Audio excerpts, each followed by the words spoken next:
Arkansas couple thinks their dream house is the deal of a lifetime. But there's a reason it's such a bargain. Tell us who you are. That was the worst thing we could have expected it to say. And what they don't know will hurt them. Then I knew there is such thing as ghosts and demons. We had to have help or we might not survive. In America, there is real evil. It lurks in the darkest shadows in our most ordinary towns. Between the worlds we see and the things we fear, there are doors. When they are opened, nightmares become reality.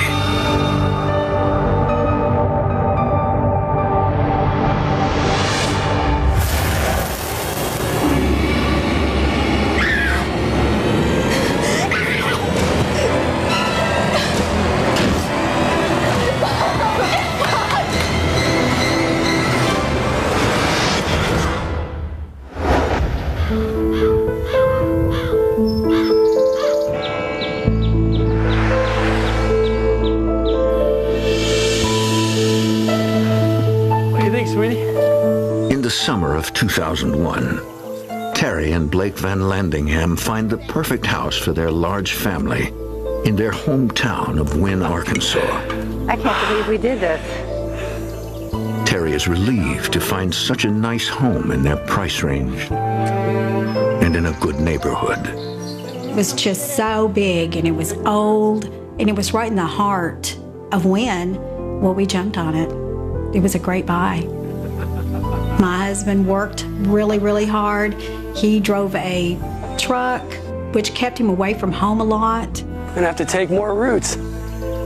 Be gone more. I worked in a law office. I also taught dance part-time. 8-year-old Ethan is Terry and Blake's youngest child. Ethan looks up to his more outgoing sisters. Heather shares a room with her older sister, Brianna. Heather and Brianna had the most awesome room of the house. It was like an apartment over the garage, and they loved it.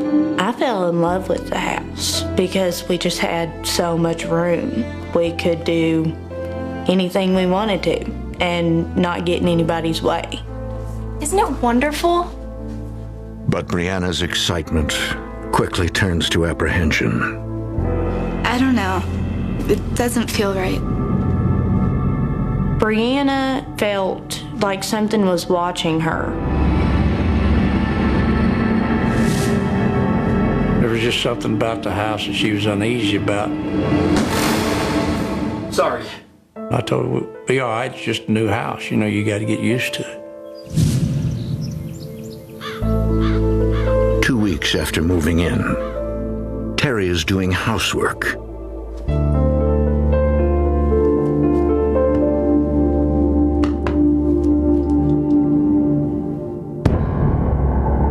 When she discovers that photos of the children have somehow been turned around. And I thought, who would do that? That is crazy. Terry thinks one of the children moved the photos as a prank.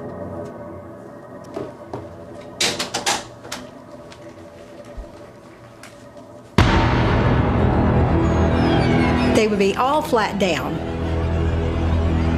And the ones on the wall would be turned backwards. And I questioned everyone in the house. Are you turning the pictures around? And the girls then said, our pictures are turned backwards upstairs too. There were no explanations for that. That was just the beginning. A month later, Heather and Brianna have another experience that defies explanation. Hey, Heather, have you seen my hairbrush? No, you can use mine. I think it's on the dresser. Okay.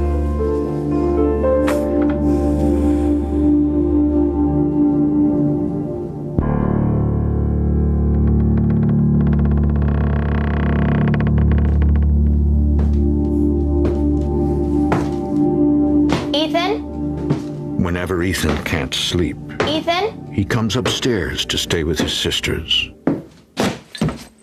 Ethan!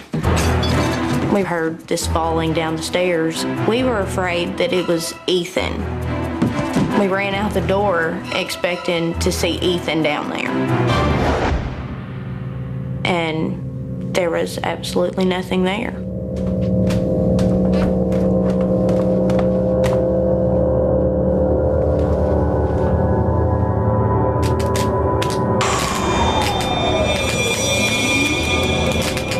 We told my mom and dad about it the next morning. Mom, we heard some noises last night. Like someone falling down the stairs. You heard noises? Yeah, but then when we went to go check, there was no one there. Blake, could you please check the steps for the girls? I'll take a look at it when I get home. I gotta go. Okay. I don't think they really believed us. Seriously? Terry thinks the noises are just the house settling. And I would just reassure them that there was always going to be noises and a house is going to creak because it's old. For the next month, nothing unusual happens in the house. Then, one afternoon, the girls return from school to find their bedroom in a shocking state of disarray.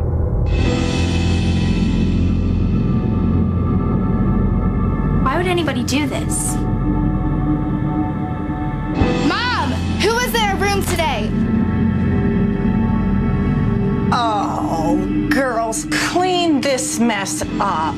Mom, we did not do this. Someone was in our room today. Nobody was in your room today. Now, please have it cleaned up before dinner. But we didn't do this.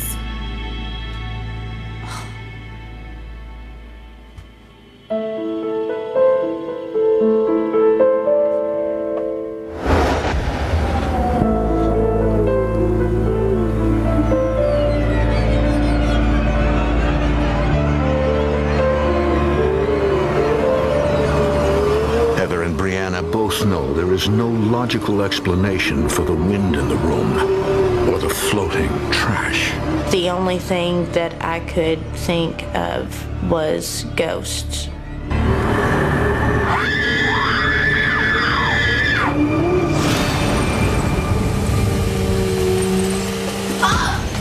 Mom! Mom, you won't believe it. What? I think we have a ghost. Brianna, it's an old house. You're going to hear noises. These weren't just noises. A piece of trash floated in the air. I saw it too. Brianna is dramatic. She is my little drama queen. I always felt like maybe she was stretching the truth just a little bit. Brianna, don't you have play rehearsal?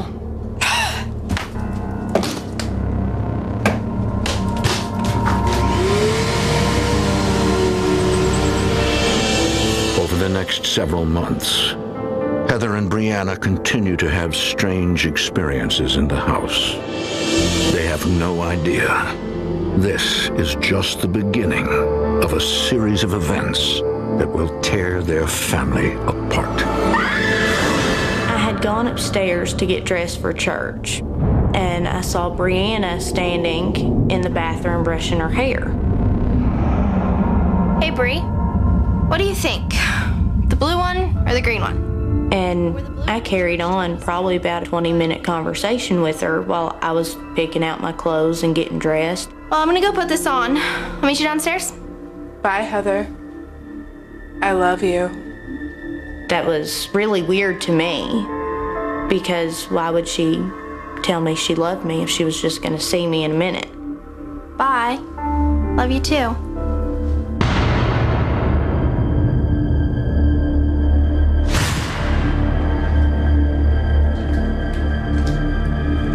How'd you get down here before me? What do you mean? I was freaked out. You were just up in the bathroom. How'd you pass me on the steps? I never use that bathroom. I've been down here the whole time. My mom assured me that there was no possible way that I had talked to Brianna upstairs in the bathroom, because she had been doing Brianna's hair the whole time I was upstairs. You couldn't have seen her. When I thought about it, I never saw her face. I was truly terrified at that point because I just had a conversation with my sister, and it turns out that there was no way that that was my sister. I had no idea what it was or who it was. My biggest issue was trying to get someone to believe me. It wasn't my imagination. I know what happened.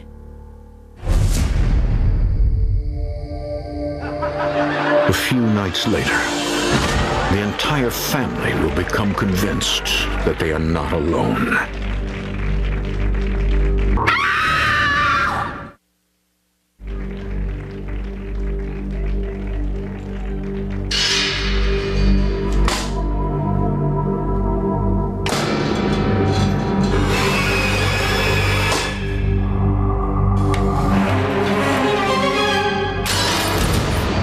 And we all just stopped and just looked like, oh my gosh.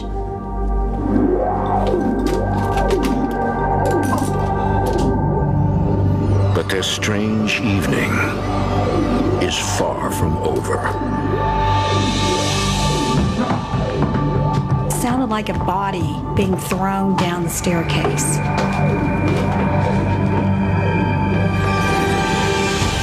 See, I told you there was something in this house. Yeah, that was strange. We all knew that there was something that was not right in the house. I was calling Blake every day saying there is something in our house. Hello? Thank goodness you're there. There's strange things happening at the house. We're hearing all kinds of stuff. It was like a Slow down, Terry. Are you sure you heard it? Yes, I heard it. I have ears. I heard it. There must be a reasonable explanation for everything. We'll talk about it when I get home. I love you. When you're out on the road and your wife's calling you up and she's telling you that these crazy things are happening at home, you get this gigantic, helpless feeling. Your man needs to be there, and he wasn't. The following week, on her way home from shopping, Terry spots a friend of Brianna's walking out of the garage. What's Mia doing?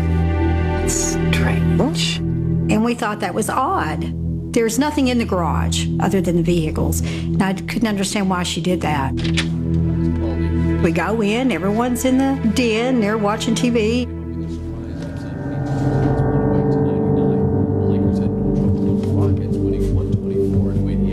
Mia, what were you doing outside? I never went outside. But I just saw you come out of the garage. No one's been outside. We never saw her face, you know. But if it wasn't her...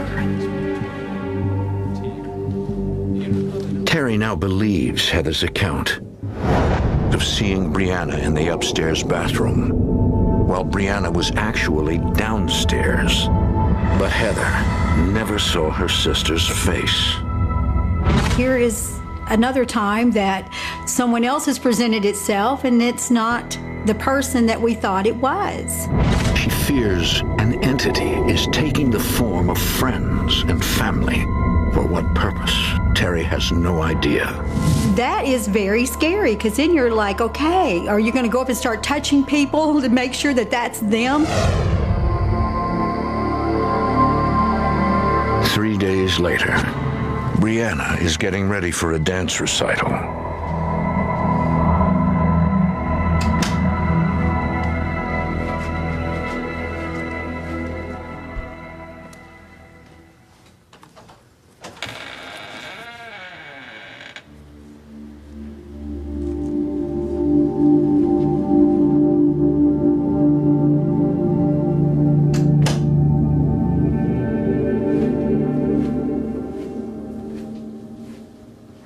A few minutes before Brianna has to leave, so she watches television to settle her nerves. Unaware, she's being watched.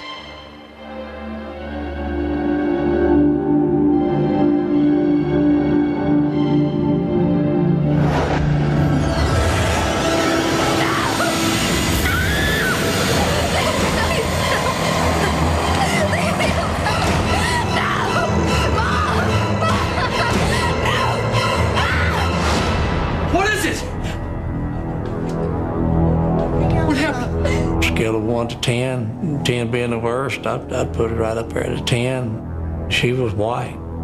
I just never seen her like that. Something attacks me. Oh, honey, are you okay?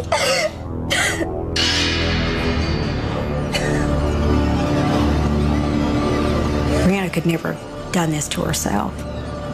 But whatever it was had such force that it left marks on her body. There was no way Brianna could have made those marks herself. My dad's own hand couldn't even leave fingerprint marks that far apart. Start seeing your child marked up. As a dad, you have this feeling of helplessness. What can I do to defend my children against something like this? I think this was the stone that finally made me realize that, yes, there is something going on here, and it is beyond me. Blake and Terry move Brianna downstairs. Heather insists on staying in the room. Are you sure you want to stay up here by yourself? Don't worry about it. I personally felt like Brianna was the attention. It was drawn to her, it fed off of her, so I wouldn't have any issues staying in that room. 3 days after Brianna is attacked, Heather is in the upstairs bedroom, alone. Heather, turn the music down, honey. Heather. Hey, Mom. Just keep the music down a little bit, okay? Sure, Mom.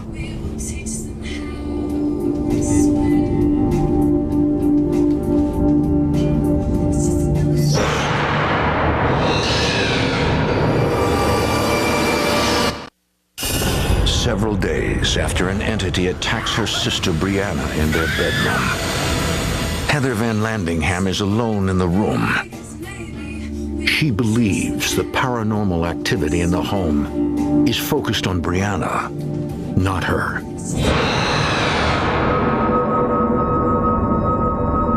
She was just looking at me. It was weird because I never felt uncomfortable or threatened by her.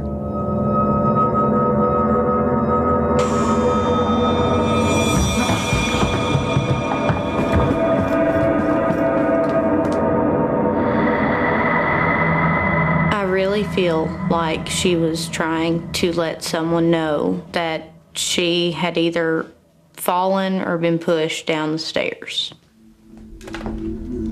Terry calls her sister, Hi, Patty. who has lived in Wynn a long time, and asks her if she ever heard about anything unusual happening in the house. Maybe somebody falling down the stairs or fire? Did someone die falling down the stairs in this house? When did you say this was? Terry learns that in the 1950s, the upstairs bedroom had been rented out as a sort of boarding house. Do you know anything other than that? There was, however, no record of anyone dying there.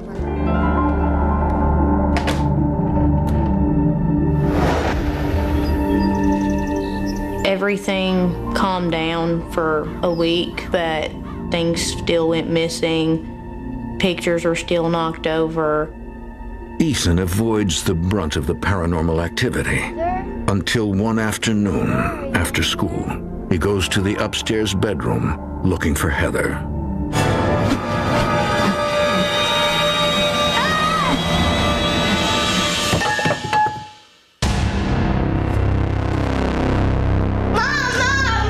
He came barreling down the stairs and he said, Mom, I just had a bat thrown at me upstairs.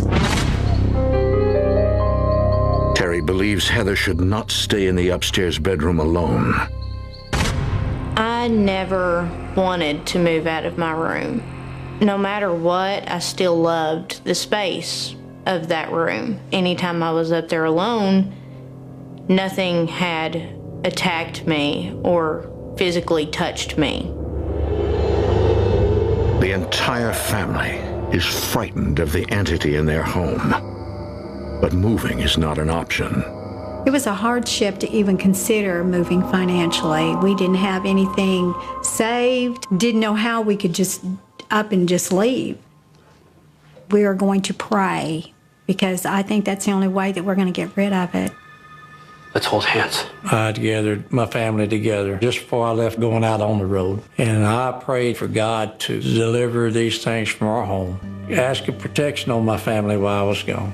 Lord, we know that you are the one in charge, but we need your help. Because whatever's going on here is totally out of our control. Please bless this family, Lord. The family prays daily for help, but the paranormal activity continues. We were getting weary. It was really a test of our faith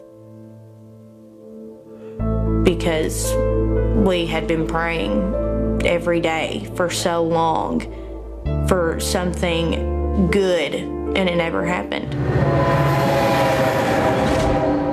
Several weeks later, the family's nightmare takes a much darker turn.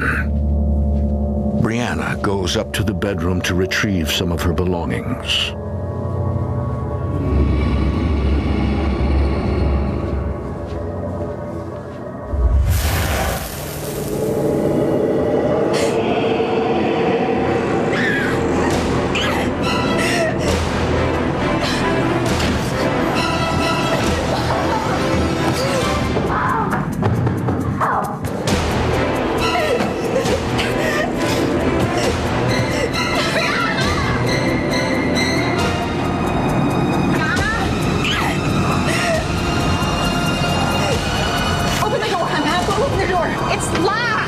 Try to do anything that you can. Lock the door. To get to your child when they're screaming like that. And yet I could not get inside that room. Mom, hurry! What's going on? I try to find anything I can that's going to open up the door.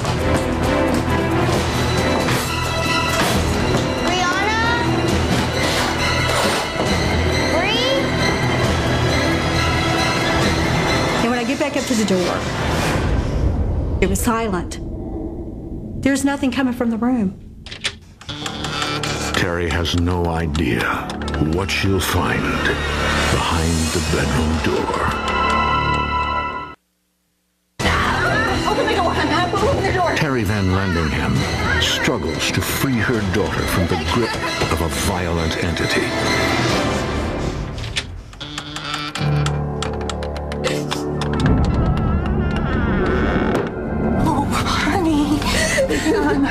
I can't even describe her horror. Honey, what happened? It was a shadow. And it smothered me. Oh! She said he was just a black mass. And he was as tall as the ceiling. It had no face. All right, come on. Let's get out of here. I made the decision for her. She was not staying there anymore. Terry and Blake send Brianna to live with family in town. Come on, it's not like I won't see you again. I would get her in the mornings, bring her home. She would change her clothes and go to school. But she didn't spend the night at our house anymore.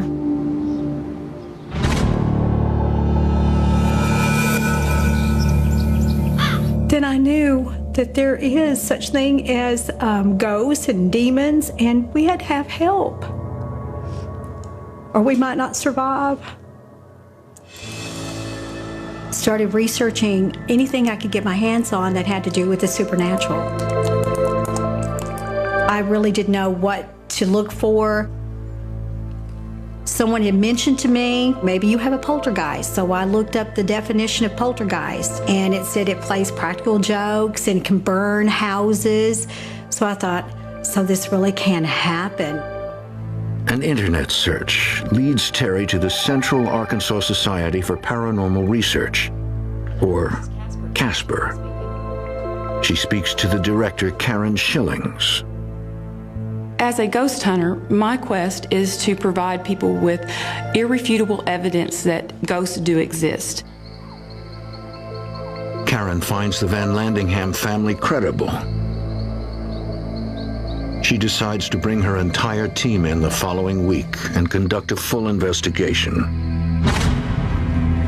The paranormal experts will attempt to document the entity's presence using cameras and electromagnetic field detectors.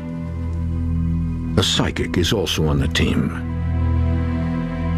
When we put a compass in the front room, it spun in circles. Well, what do you think? Look. The psychic that was with me said that most likely that indicated that we were standing within a portal to another dimension. One of the reasons the Van Landingham home could have been haunted is simply because of the location. Some areas are natural portals, and spirits can come and go easily through these portals.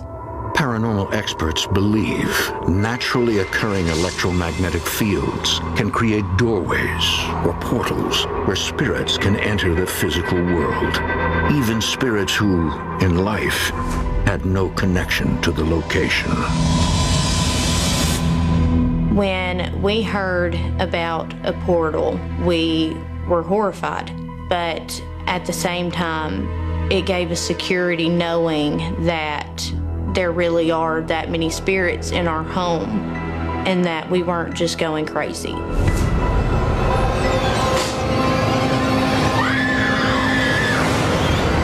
I thought, how are we going to survive this? If it's full of entities, what are we going to do? In the upstairs bedroom, Karen and the investigators conduct an electronic voice phenomena, EVP session. They hope to capture the voice of at least one entity on tape. Why are you here? What do you want with these people? Leave us alone. Leave us alone. Leave us alone.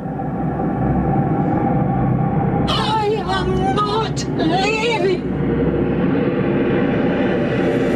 We were all too stunned to say anything. We didn't know exactly what it was, and then it became apparent that it wasn't her voice. I am not leaving. After a few seconds, I realized that she was actually channeling a spirit. It was very startling. It just, as quickly as it happened, it was over. What happened? Are you okay? The message was that no matter what, this thing was not leaving. Karen ends the investigation. It will take at least a week to process the audio and video recordings. The next night, Blake feels the need to conduct his own investigation. There's things that hasn't been answered for me, and I still got to have some answers. Blake sets up a camera in the upstairs bedroom. He plans to spend the night in Brianna's old bed and capture any strange activity in the room on video.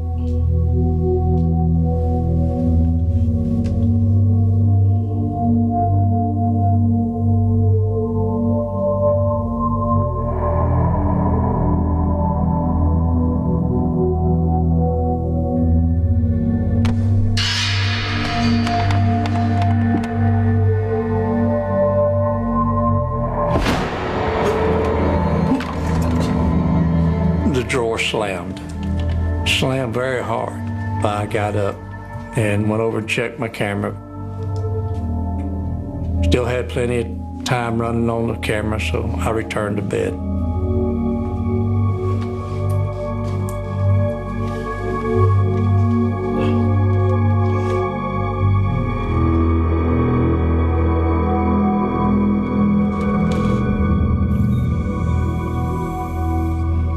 The next morning, Blake reviews the tape with his family.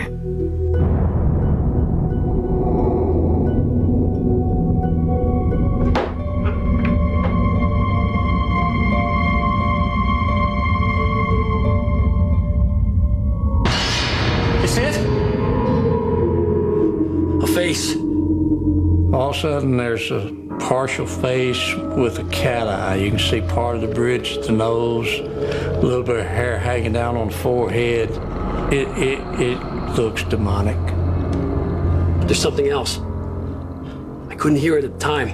You have to crank the sound up. Release my child from the seed of evil. Release my child from the seed of evil. And she keeps repeating evil like a broken record. Blake Van Landingham finds the proof he is looking for. I just thought, oh my goodness, you know, what I'm thinking I'm dealing with is real.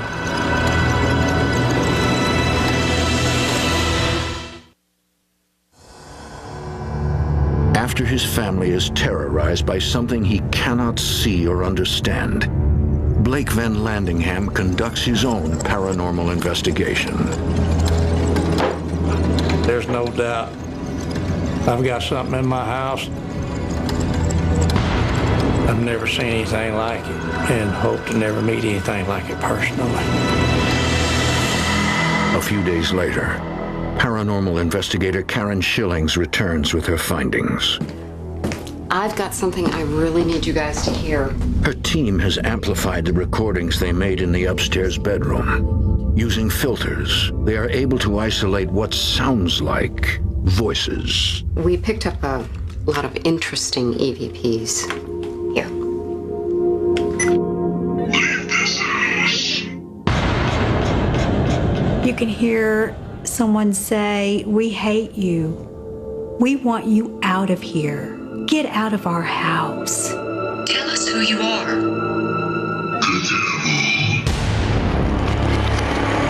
That was just the worst thing that we could have expected it to say. Even though it felt like we had been in hell in that house, we never expected that. What are we supposed to do? I'm just an investigator. I collect the evidence. Karen tells Terry she has no power to make the entity or entities leave. I advised Terry and her family to call their clergyman to have the house blessed. 3 nights later, their pastor arrives to bless the home. It's hard to go to your pastor and tell him you've got evil things in your house. But we thought that if he came and prayed, that would help remove this bad spirit from our house. Lord God Almighty, we come before you to rid this home of the evil forces occupying it. We know only you have the power to bring light to this darkness and to restore peace to this family. There was a rush of cold wind. It was like a breeze around us. I felt it was the evil entities just encircling us, just taunting us. I was trembling. You could feel just evil in that room. I just kept my head down and my eyes closed because I was afraid that I was going to see something, and I didn't want to see it.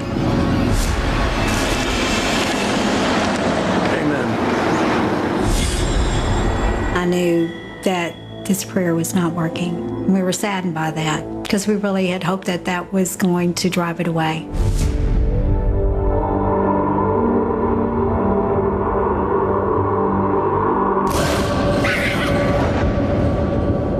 Later that night, the family hopes and prays for restful sleep.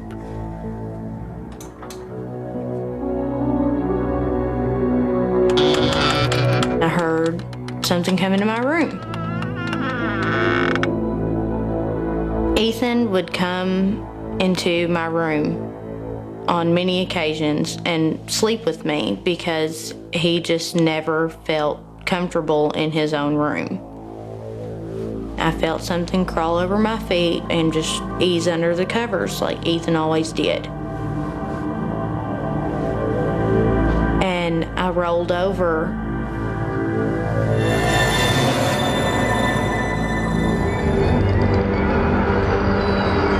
You could see where the covers were raised, and there was an indentation in the bed, but there was nothing laying there. I was beyond scared. I couldn't move. I couldn't yell. I was afraid it was going to hurt me. Lord Jesus, please make it go away. I just kept praying that it would go away, and I never slept in that room again. The other children were so petrified that Heather did not sleep upstairs. She slept in the den. Ethan no longer slept in his room at all. And if Ethan didn't sleep in the den with Heather, then he slept with me. You want to say it's going to be okay, but in your mind, you're thinking, I can't tell him it's going to be okay. We should have left. But you put a lot of money into your home, and you think that you're going to be there forever, and that's your dream house, and you're still hoping, you're just still really hoping that you're going to get to enjoy that house like it used to be. A few days later, Karen Schillings, the paranormal expert, returns alone to investigate. Karen believes the entity is not attached to a particular person, but resides in the house. To test that theory, she asks Terry if she may spend the night alone in the upstairs bedroom. I did this despite the danger that I might face because I really wanted to capture something undeniable on tape.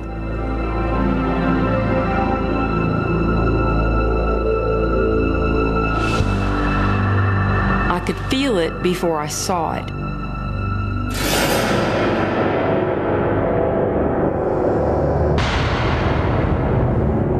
And then I realized that I was nose to nose with this thing. It was horrifying.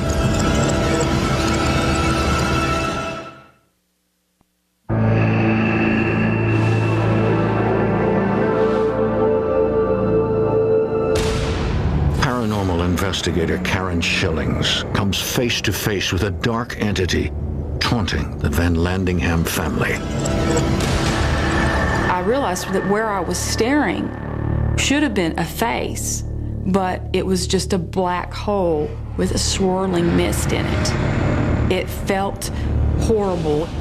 I felt like I was smothering in it, and it was prickling me. Karen cannot move. Whatever it was emitting, I was caught up in it, and I commanded it to leave over and over again. Commanding to leave. And it didn't seem to have any effect on it. And finally, I felt the thing lift off of me. Karen believes the Van Landingham family has seen this entity several times. There were multiple occasions where the girls and family members saw this thing. It would be dressed like their friend, it'd be dressed like their relative, and it would have the same type of hair, but they never saw its face. It was something that had no face. I think that it's a demon maybe manifesting itself into someone else. I just don't think it wants to show itself. That's the whole purpose of not being able to see a face, is it just doesn't want to show itself. The next morning, Karen tells Terry about her experience. This thing is very, very evil. And it's really strong. And it wants to stay here. I've come to the conclusion that there's not much that you can do, or anything really, to make the entities leave. And the camcorder shut off. I got nothing on tape. What am I supposed to do? I suggest you leave. And pray to God this thing stays behind. She was more than convinced that we needed to leave. It brought such sorrow for us to think that we may not have any other alternative but to leave. For the family, there is no doubt they must move away. But finding a new home will take time. Terry no longer allows the girls to go up to the bedroom alone. But a few weeks later, Heather goes upstairs by herself to get clothes for school. I had gotten more comfortable just going up to the room to grab things by myself without needing my mom or dad. I just felt this cold gust of air come from my bathroom, and I was terrified to look.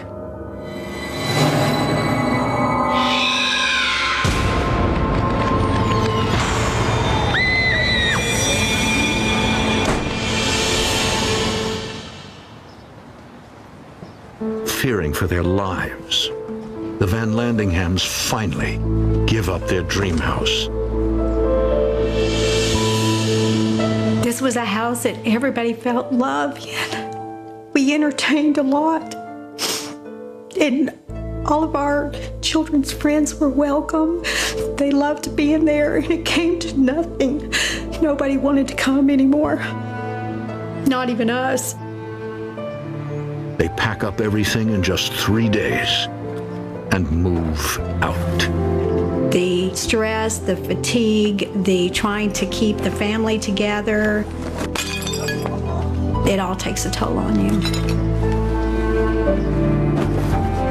We rented a home from a family member that had several rental properties. Even though the house was very, very small, at that point we didn't care. 2 days after leaving the house, Terry and Heather returned to look for a phone charger left behind. Is it in there? Oh, for goodness sakes, Heather, where in the world did you... Find it. Find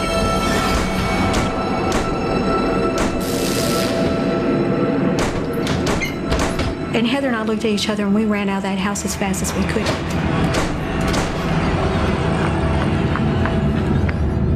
And with that, the entity reclaims the house as its own.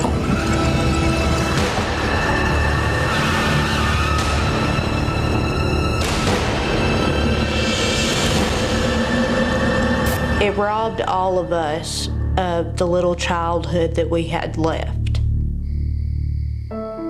The house is currently being lived in. The family who lives there now has the upstairs and the staircase blocked off. It is not used. You can go by the house and the bathroom light will be on upstairs. I know there's still something in that house.